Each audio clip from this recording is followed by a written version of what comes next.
Hi, my name is Sophie.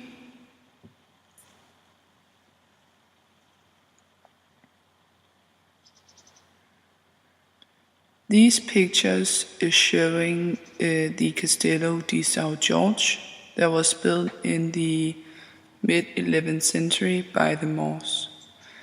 It's a castle and I am actually on the castle right now, but my videos from this castle couldn't I get on this tape, so I had to make a voiceover and put some pictures in instead.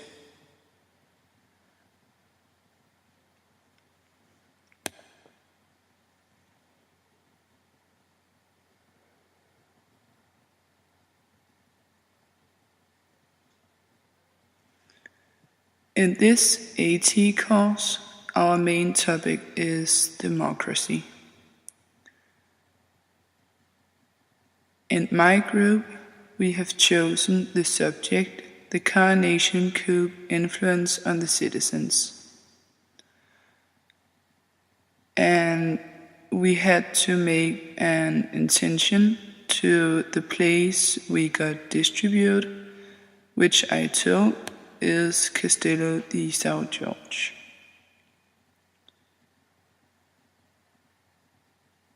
The subjects I will investigate and write about is 4 different questions. How did the coronation coup influence Portugal's citizens and today's Portugal with intention on the citizens' view on democracy?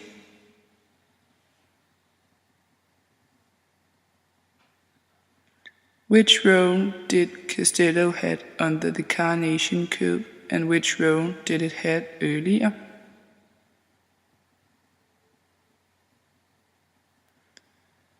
How has the everyday life for the young Portuguese developed after the coronation coup with intention on the economic crisis?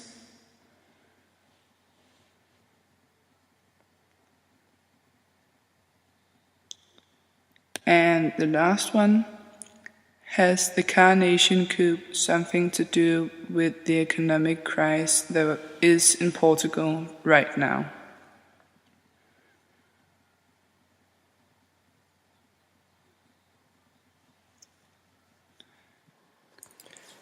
The place Castello di São Jorge is relevant because it has a connection to my subject.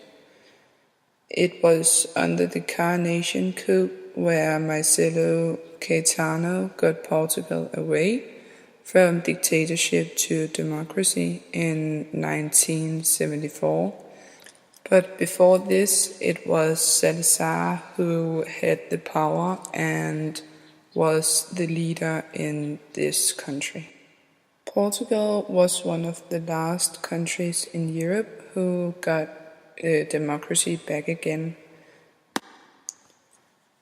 Marcelo Caetano was one person who lived nearby the castle because he had a higher meaning in the country, and Salazar actually lived on the castle because he had a lot of power and he wanted to show that he was like a king. When the man Salazar had the power in Portugal, he wanted to show how well it went for and with Portugal, and he wanted to show that he was in charge and on the same level as a king, and that was why he wanted to renovate the old king's residence. Castello di São Jorge was built on one of the highest points in Lisbon, which showed the ruling of the king over the common man, and that was why there wasn't any democracy. And because Salazar wasn't any king, he decided to renovate this castle, so he was like the king over the common man in this point. On 22nd of August 2006, Directora Regional de Cultura Lisboa defined a special protection zone that included the Castello and the rest of the walls of Lisbon and various properties that were already classified as cultural heritage. It was a protection zone for royals and meaningful persons